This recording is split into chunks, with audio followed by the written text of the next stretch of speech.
Natigilan si Almira nang matanaw niya si Yvette na papalapit sa kanya. Maluwag ang pagkakangiti nito. Parang walang nangyaring sagutan sa pagitan nila kanina.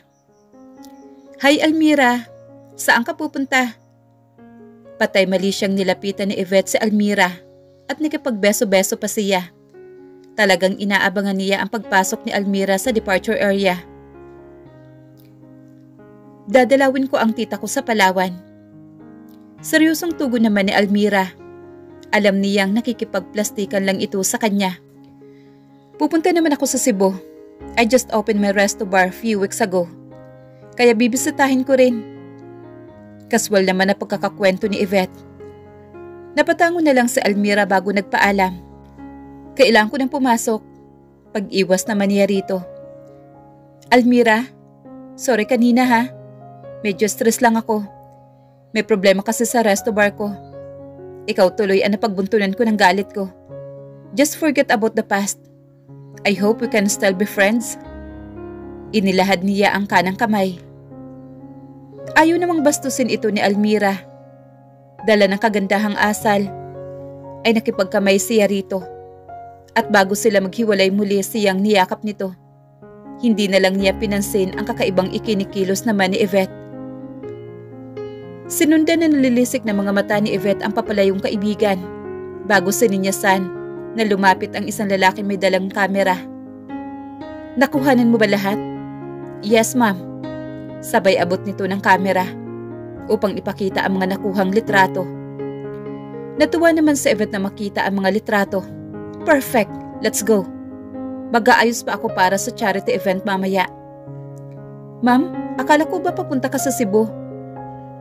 At kailan ko pa nagkaroon ng karapatan ng tanungin ako? You're just my driver at binabayaran kita sa mga extra jobs na pinagagawa ko sa'yo. Kung wala lang sila sa public place, ay baka nasampal na niya ang tauhan." Napakamot na lamang sa ulo ang matandang driver bago sumunod sa amo. Kinagabihan ay sadyang maagang dumating si Yvette sa parking area kung saan gaganapin ang charity event na pinangungunahan ng pamilya ng kanyang pinsan. Ilang sandali pa ang lumilipas ay parami na ng parami ang mga nagdaratingang mga imbitadong bisita. Ngunit hindi pa rin niya natatanaw ang sasakyan ni Juancho. Nagpalipas siya ng ilang minuto nang matanaw niyang pababa ng black SUV ang hinihintay. Nagmamadali niyang nilapitan ito. "Hi Juancho, invited ka rin pala." Pakaswal na bati naman niya rito. Hindi pinansin ni Juancho ang babae. Malalaki ang kanyang hakbang upang makalayo rito, ngunit talagang ayaw siyang tantanan nito. "Nagkita pala kami kanina ni Almira sa airport. Kinuha ko ang address ng tita niya sa Palawan, baka one of this day dalawin ko ang kaibigan ko." Patuloy na pagsasalita naman ni Yvette habang nakasunod kay Juancho. Napahinto naman si Juancho sa paglalakad at hinarap ang babae. "Tigilan mo na ang asawa ko at kung ano man ang pinaplano mo sa amin, kalimutan mo na, Yvette." Napahalakak naman si Yvette. "Anong pinaplanong pinagsasasabi mo? Hindi ako ang may plano kundi ang asawa mo. Sa totoo lang nakipagkasundo siya sa akin kanina. Gusto niya magbayad ako ng mga taong papatay sa iyo ngayong gabi. At nandito ang pruweba ko." Sabay abot sa mga litratong hawak. Nanginginig naman sa galit si Juancho na mahawakan ang mga litrato. Kitang-kita sa mga larawan na nagsinungaling sa kanya ang asawa. Lihim na natuwa naman si Yvette nang makita ang naging reaksyon ni Juancho. Kaya nagmamadaling pumunta ng Palawan ang asawa para hindi siya mapagbintangan anuman ang mangyari sa iyo mamaya. "Kung kaibigan mo nga si Almira, bakit mo ngayon sinasabi sa akin ang mga plano ninyo?"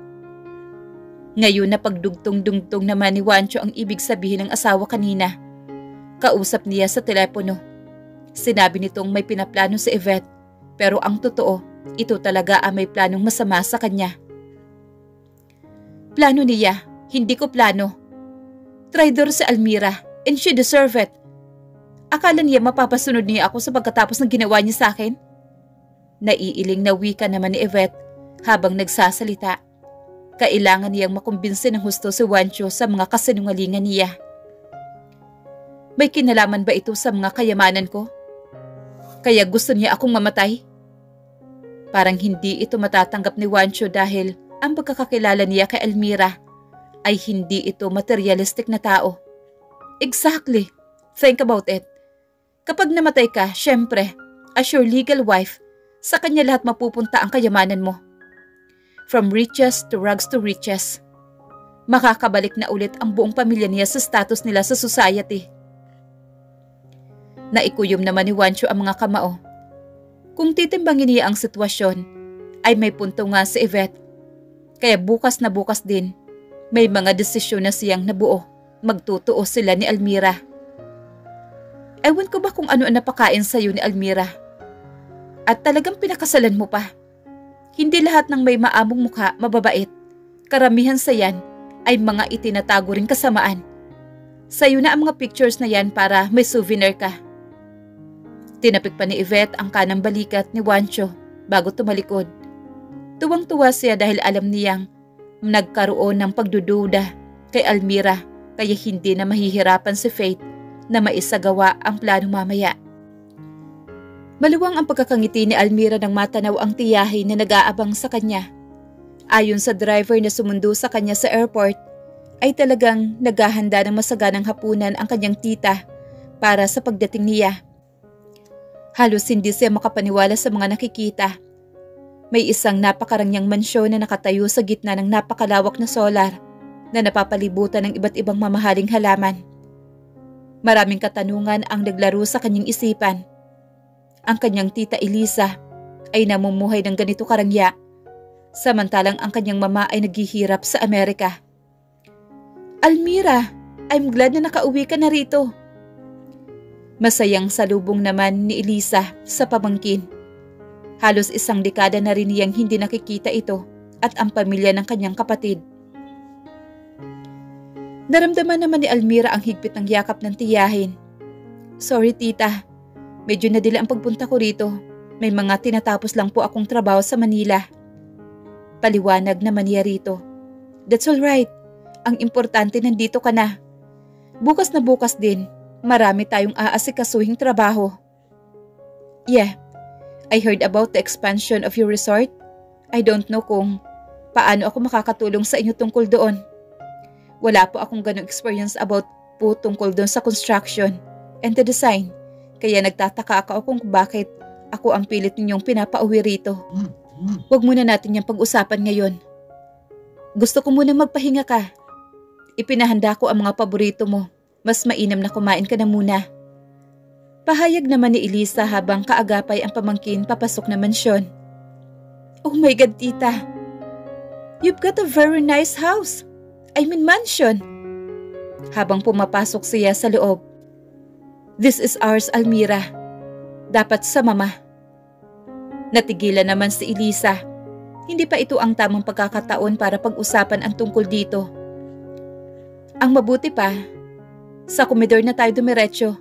Pag-iiba niya sa usapan. Tita, busog pa po ako.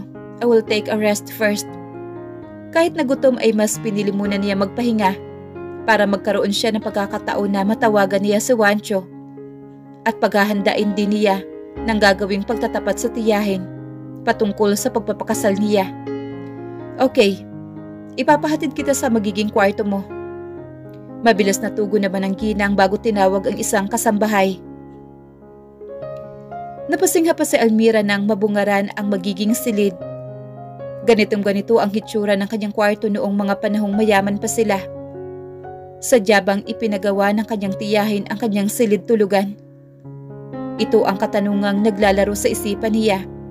Ngayong ngunit naputol ang pagmumuni-muni niya nang biglang tumunog ang kanyang cellphone. Dali-dali niyang inilabas ito sa kanyang handbag. Umaasa siya na si Juancho ang nasa kabilang linya. Napailing naman si Almira na makitang si Yvette na naman ang tumatawag sa kanya. Nagpakawala muna siya ng malalim na buntong hininga bago ito sinagot. Hi Yvette, napatawag ka. Keep your eyes to your husband. Baka maagawan ka, lalo na hindi mo naman talaga siya pagmamay-ari. Sabay halakhak naman ni Yvette. Hindi na hinintay na makapagsalita pa si Almira. Sa kabilang linya, pinutol na niya ang tawag dito. Talagang ayaw siyang tantanan ni Yvette. Medyo apektado na siya sa huling sinabi nito. Kailangan niyang kausapin si Juancho. Ayaw niya maglihim dito. Isusumbong niya ang mga pinagsasabi ni Yvette. Nakakaisang ring pa lamang ay agad nang may sumagot sa kabilang linya. Juancho, kadarating ko lang dito sa bahay ni Tita Elisa. Na-delay ba ang flight ninyo? Kalmadong tura naman ni Juancho pero ang totoo lang ay gusto na niyang bulyawan ang asawa dahil sa panluloko nito sa kanya. Pagkatapos nila mag-usap ni Yvette, ay muli siyang bumalik sa sasakyan upang kalmahin ang sarili. Oo, delay ng halos 2 oras. Nagkita pala kami ni Yvette sa airport kanina, papunta sa... Sinabihan na kita na huwag ka na makikipag-usap sa babaeng yun, di ba? It was a coincidence. Papunta daw siya ng Cebu. Wala naman kaming napag-usapan. Niyakap niya ako. Pagpapaliwanag naman ni Almira. Napakunot ang noo naman ni Juancho. Pupunta ng Cebu si Yvette, ngunit kausap niya lang ito kanina lang. Wala na kayong ibang pinag-usapan? Wala na at wala naman kaming dapat pag-usapan pa. Ayoko lang siyang ipahiya kaya kinausap ko siya na maayos. Biglang napaisip naman si Juancho. Mas naniniwala siya sa asawa kaysa kay Yvette. Dahil ito ang may motibo na guluhin ang buhay niya. Nang biglang nanahimik naman si Juancho sa kabilang linya, ay kinakabahan naman si Almira. Is there something wrong? Galit ka na naman ba dahil nakikipag-usap ako kanina kay Yvette? I swear. Please Juancho, wala kaming ibang pinag-usapan ni Yvette. It was just a casual talk. I believe you, sweetheart. I'll see you tomorrow.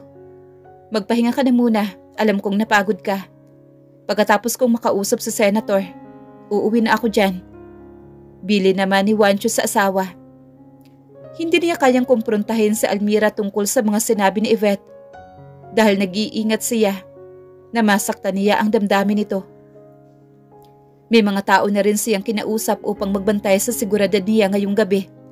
Kaya kampante siya na walang mangyayaring masama sa kanya. Sinubukan ni Almira na ipahinga ang kanyang isipan ngunit kahit anong gawin niya, ay patuloy na ginugulo siya ng mabilis na pagbabago ng pakikitungo sa kanya ni Yvette. Alam niya na palabas lamang ng dating kaibigan. Ang nangyari kanina sa airport, naguguluhan na napabangon siya at panay ang buntong hininga habang umiisip ng paraan. Hindi niya pwedeng baliwalain ang pagbabanta ni Yvette. Palakad-lakad siya sa may bandang paanan ng kanyang kama hanggang mapadako ang paningin niya sa kanyang mobile phone na nakapatong sa bedside table. Alanganin niyang dinampot ito, pero ito lang ang tanging naiisip niyang paraan. Nakaisang ring na lamang sa kabilang linya nang marinig niya ang boses ng biyanan. Kumusta ang biyahe mo, anak? Nasa bahay ka na ba ng Tita Elisa mo? Sunod-sunod na tanong naman ni Ariana sa kabilang linya. Nandito na po ako sa bahay ng Tita Elisa ko. I'm sorry po kung naabala ko kayo. Gusto ko lang po kayong makausap. Ang kailangan ni Almira ngayon ay isang tao na makakaunawa sa nararamdaman niya. Why? Is there something wrong? Mababakas naman sa boses ni Ariana ang pag-alala para sa manugang. Alam niyang kamag-anak ang tinutuluyan nito sa Palawan, ngunit hindi siya ganun kasigurado kung gaano kaayos ang relasyon nito sa tiyahin. Mama, don't worry about me. Si Juancho po ang inaalala ko. May mga pagbabanta po sa Yvette. Hindi ko alam kung ano ang kaya niyang gawin para makapaghiganti kay Juancho. Nanghihinang napaupo naman si Almira sa gilid ng kama. Ako na ang bahala. Hindi ko hahayaan na may mangyaring masama sa inyong anak ko. Kakausapin ko ngayon ang daddy niyo para alamin kung ano ang dapat gawin. Pagpapakalma naman ni Ariana sa manugang. I'm still worried and I don't understand my feelings right now, Mama. Pakiramdam ko may masamang mangyayari kay Juancho. Tuluyan ang isiniwalat ni Almira ang gumugulo sa kanyang isipan. Almira, iha, just calm down and enjoy your vacation there. Just trust me. Gagawa ako ng paraan. Hindi pinapahalata ni Ariana sa manugang na nagsisimula na rin siyang kabahan. Kailangan niya mag-isip ng paraan upang hindi matuloy si Juancho sa charity event na iyon. Thank you, Mama. Bahala na po kayo kay Juancho. Tanging naitugon na lamang ni Almira sa biyanan. Napangiti naman si Ariana. Sa kabila ng lahat na nangyayari ay may isang bagay siyang nasisiguro. Mahal ni Almira ang kanyang anak.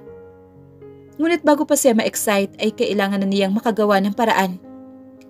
Ilang minuto pa ang lumipas nang may mahihinang katok na narinig si Almira.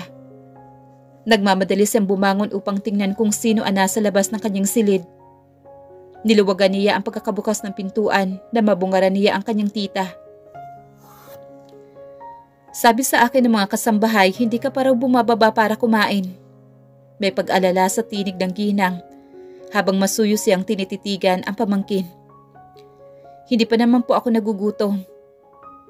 Tuluyan ng pinapasok ni Almira ang tiyahin at naupo silang magkatabi sa sofa na nasa kabilang sulok ng kwarto. Napakunot naman ang noo ni Tita Elisa nang mapansin ang singsing sa kaliwang kamay ng pamangkin. Gusto niyang kumprontahin ito ngunit ayaw naman niyang sumama ang loob nito. Masyado na siyang maraming kasalanan sa mga ito. Ayaw na niyang patuloy na dagdagan pa. Kaya nga niya pinapunta ang panganay na anak ng kapatid upang ituwid ang lahat ng kanyang pagkakamali sa mga ito. Namutla naman si Almira nang makita ang reaksyon ng kanyang tiyahin. Bakit naman kasi niya nakalimutan na alisin ang wedding ring? Tita, I would explain everything. Halos magkanda-utal siya. Bakit walang nasabi sa akin ang ate Aurora na nag-asawa ka na pala? Malumanay na natanong naman ni Elisa sa nakikita niyang reaksyon ng pamangkin ay alam niyang may itinatagong sekreto ito. Mariing napapikit naman si Almira. Wala na siya magagawa kundi ang ipagtapat sa tiyahin ang totoo.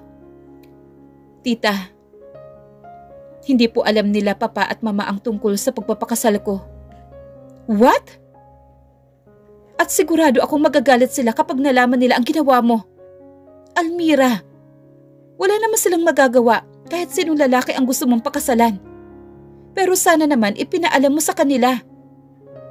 Panenermo naman ni Elisa sa pamangkin. Tita, it is not what you think. Tungkol po sa kasal namin, it's just a deal. Lalong lumalim naman ang pagkakakunot ng noo ni Elisa nang marinig ang huling sinabi ng pamangkin. It's a deal?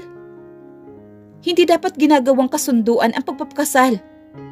Sakramento ang kasal. Hindi ito ginagawang biro. Tita, kailangan kong pakasalan si Juancho para mabayaran ang 5 million na inutang ko sa isang kaibigan. Iyon lang po ang naisip kong paraan para hindi na ako guluhin pa ni Yvette. Nangingilid naman sa luha ang mga mata ni Almira. Inabot naman ni Elisa ang dalawang kamay ng pamangkin na ipinatong niya sa kanyang kandungan. I'm sorry, Almira. Kasalanan ko ito kung hindi lang ako. Noon, tita, wala kayong kasalanan sa mga nangyari. Wala namang may kagustuhan na magkasakit ang papa bilang anak niya. Responsibilidad ko pong tulungan ang aking ama. At nang inaalok po ako ng tulong ni Yvette, without hesitation, I grabbed the opportunity.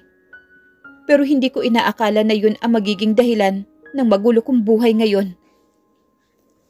Hindi ko alam kung ano ang magiging reaksyon ni Kuya Robert at ni Ate Aurora kapag nalaman nila ito. Naiiling naman natura naman ni Elisa. Please, huwag niyo pong munang sabihin sa kanila. Kami na po ni Juancho ang haharap sa kanila. May pagmamakaawang sa tinig naman na wika ni Almira. Sana sinabihan mo ako noong nangangailangan kayo ng financial help. Ang alam ko po, Nasa financial difficulties din po kayo noon, katulad po namin. Hindi naman nakakibo si Elisa. Anyway, the damage has been done. I can't blame you with your decision. Ang gusto ko lang malaman ay kung bakit hindi mo kasamang pumunta rito ang asawa mo. Bukas daw po siya susunod. Kailangan lang niyang mag-attend sa charity event ng isang senador. Napasimangot naman si Elisa. Mas inuuna pa niya ang charity event na yon. Alam naman niya sigurong hindi ka pa nakakapunta ng Palawan. Malilintikan sa akin yung Juancho Almeda na yan. Tita, hold on. Kasasabi ko lang sa inyo ang dahilan ng pagpapakasal namin. I don't have right to demand sa kanya. Pagpapaalala naman ni Almira. You are wrong. Ano man ang dahilan ng pagpapakasal ninyo, you are still his wife and you have all the rights in this world. Napatayo pa sa pagkakaupo si Elisa habang nagsasalita ito. Tita, please. Be kind to Juancho. Mabait sa akin ang mga magulang niya. Ayoko naman na may masabi sila. Pakiusap naman ni Almira. Let's see, but right now, I want to talk to him. Give me his number. Wala na siyang pakialam kung sabihin ng pamangkin niya na pakialamera siya. Kahit man lang sa ganitong pagkakataon ay mabawasan ang guilt niya. Napapikit ng mariin naman si Almira. Ilang oras pa lamang siya dito sa tiyahin ay parang gusto na niyang bumalik na Manila. Wala pa rin itong ipinagbago. Kung makulit ang kanyang mama ay maligalig naman ang kanyang tita Elisa. Almira, I am waiting. Pinandilatan pa niya ang pamangkin. Walang nagawa si Almira kundi ibigay ang mobile number naman ni Juancho.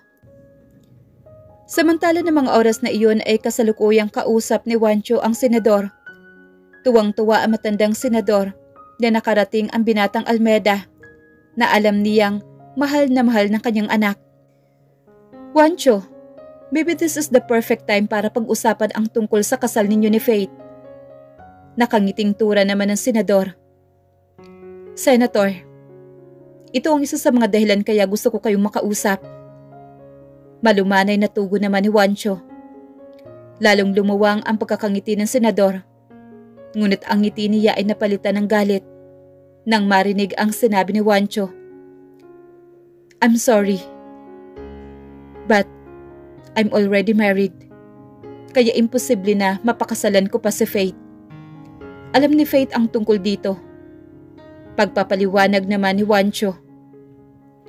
After this event, mag-uusap tayo ulit. Kontrolado ang galit ng wika na matanda. Tinapunan din niya ng masamang tingin ang anak at nasa di kalayuan habang may kausap sa cellphone nito. Kahit kailan talaga ay puro kahihiyan ang ibinibigay nito sa kanya. Hindi pa gaanong nakakalayo si Juancho sa matandang ilostre nang tumunog ang kanyang cellphone. Wala sana siyang balak na sagutin ito dahil hindi niya kilala ang nakaregister na number. Ngunit may hinihintay siyang update sa isang transaksyon ng kumpanya niya. Nagmamadali siyang lumabas ng hall. Wala siyang kaalam-alam na may mga matang nakasubaybay sa kanya. Ma'am, lumabas na po si Sir Juancho. Pagre-report naman ng isang lalaki na nasa hindi kalayuan sa kinatatayuan naman ni Juancho. Basta sundan ninyong ang bawat kilos ng anak ko. Huwag ninyong iwawaglit sa paningin ninyo. Mariing utos naman ni Ariana sa kabilang linya. Yes, ma'am. May mga napapansin din po kaming nakasunod kay Sir Juancho. Pero huwag po kayo mag-alala. Naalertuhan ko na po ang iba kong mga tauhan. Maraming salamat. Siguraduhin ninyo ang kaligtasan ng anak ko. Napanatag na ang kalooban ni Ariana. Ngayon niya napagtanto na totoo nga ang sinasabi ni Almira na may pagbabanta kay Juancho. Mabuti na lamang ay nakinig siya sa manugang. Hello? I want to talk to Juancho Almeda. Puno ng otoridad ang boses ni Elisa. Habang si Almira naman ay napapailing na. Habang pinagmamasdan ang tiyahin. Yes, speaking. Alanganing tugon naman ni Juancho. nang marinig na boses ng matandang babae ang nasa kabilang linya. Mabuti't sinagot mo ang tawag ko. Ako nga pala, si Elisa, ang nag-iisang kapatid ng mama ni Almira. Pagpapakilala naman ng ginang. Biglang kumabog naman ang dibdib ni Juancho nang malaman kung sino ang kausap. Good evening po. Kumusta po si Almira? Tulog na po ba siya? Magalang na tanong naman ni Juancho. Napabuntong hininga naman si Elisa. Bago muling nagsalita, hindi niya binigyan pansin ang tanong ni Juancho. Gusto kong makausap ka tungkol sa inyo ng pamangkin ko. Alam na po pala ninyo ang tungkol sa amin ng asawa ko. Binigyan diin niya ang salitang asawa. Yes. Nagtapat na sa akin si Almira. At alam ko rin na asawa mo lang ang pamangkin ko sa papel. Anytime ay pwede nating ipawalang bisa ang kasal ninyo. Tita, wait a minute. Shut up, Almira. Huwag kang makialam dito. Pagalit na singhal naman ni Elisa sa pamangkin. Narinig naman ni Juancho ang boses ng asawa sa kabilang linya. Darating po ako dyan bukas na bukas din. Mabilis na tugon naman ni Juancho. Ngayong gabi kita gustong makausap, Juancho. At alam kong kaya mong gawa ng paraan. Nakangising wika naman ni Elisa habang nagsasalita ito. Okay po, darating po ako. Walang nagawa si Juancho. Hindi rin naman siya makakapayag na maanal ang kasal nila ni Almira. Kung kinakailangan niyang sabihin dito ang pinakatatagong sekreto na magmula na makita niya ang litrato ni Almira, ay ito na ang pinakatatangin niyang babae.